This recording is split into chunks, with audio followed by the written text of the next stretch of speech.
You ask Tiger to solve. This deals with linear equations with one unknown. The final result is a equals 2. Let's solve it step by step. Simplify the expression. Expand the parentheses. Simplify the arithmetic. Group all constants on the right side of the equation. Subtract 14 from both sides. Simplify the arithmetic.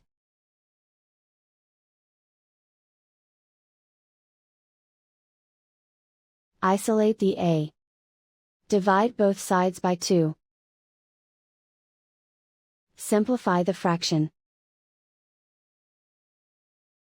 Find the greatest common factor of the numerator and denominator.